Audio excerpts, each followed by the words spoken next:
আসসালামু আলাইকুম রহমতুল্লাহ বরাকাতুহ। কি অবস্থা, সবাই কেমন আছেন? আশা করি সবাই ভালো আছেন। এই যে লোকটাকে একটু দেখেন, লোকটা এই ঠেলা আরো বিয়ের মধ্যে কইরা পানি দিচ্ছে গাছের গোড়ায়। আজকে আসলাম এই লোকটাকে নিয়ে কিছু বলবো।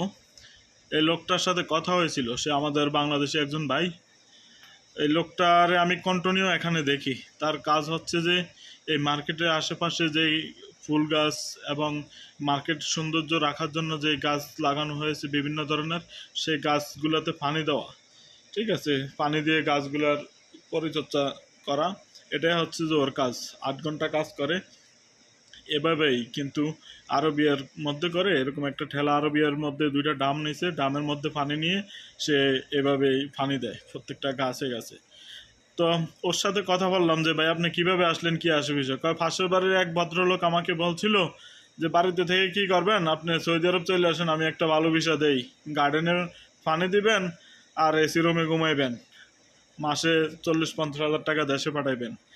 তো যেহেতু এরকম কথাবার্তা বলে, আর সেও দেখা গেছে যে বাড়িতে বিল্ডিং টিল্ডিং করে ভালো একটা অবস্থা করে লেছে বিদেশ করতে করতে, তো আর আমি কেন না যাব।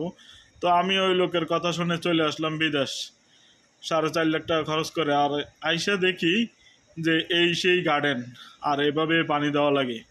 তখন অনেক কষ্ট হয় ভাই, দেশেও যাইতে পারি না, কারোর কিছু বলতেও পারি না।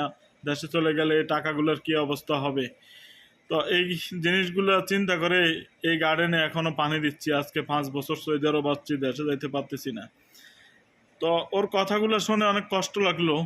ঠিক আছে, কষ্ট লাগলো, কিন্তু যেই লোকে আনলো সে কখনো চিন্তাই করে নাই যে একটা লোককে এরকম বাহিরে একটা কাজ দিব, গার্ডেনের কাজ বইলে বাহিরে একটা কাজ দিচ্ছি, যে রৌদ্রের সময় যখন গ্রীষ্মকাল আসে জুন জুলাই, এই সময়টা না 45% সেলসিয়াস হয় যে রৌদ্রের তাপমাত্রা। দেখতে পারছেন যে ওর যে ড্রেসের কালার পর্যন্ত চেঞ্জ হয়ে গেছে। ঠিক আছে, এই হলো সেই গার্ডেনের কাজ।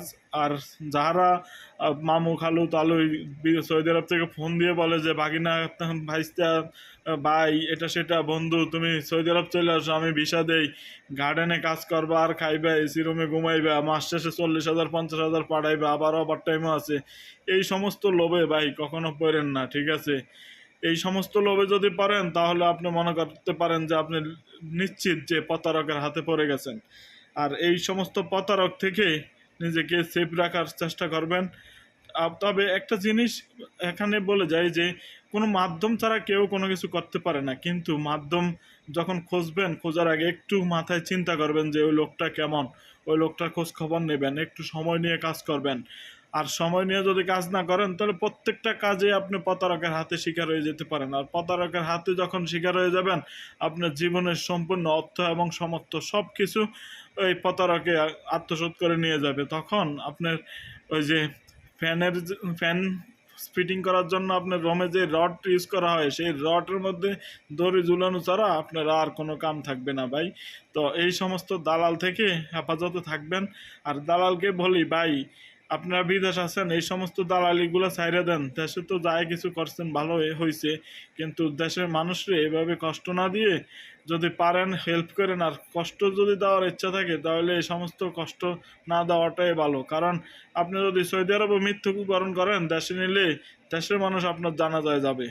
তো ওই জিনিসটা চিন্তা করে হলেও দেশের মানুষকে কষ্ট দিবেন না। ঠিক আছে, যারা এই সমস্ত কোম্পানির ভিসা না পাইয়া পাড়া প্রতিবেশী আত্মীয় স্বজনের কাছে 3 লাখ 4 লাখ 4.5 লাখ 5 লাখও বিক্রি করেন, তাদেরকে আমি এতটুকু রিকোয়েস্ট করি ভাই, সম্মানের সাথেই বলতে চাই যে আপনি এগুলো না করেন, এটাই বেটার। কারণ আপনার যেদিন শেষ দিন হবে সেই দিনও দেখা গেছে যে আপনার শেষ দেখাটাও আপনার পাড়া প্রতিবেশী আত্মীয় স্বজন দেখতে আসবে। অতএব কোনো মানুষের সাথে এই জিনিসগুলো করবেন না।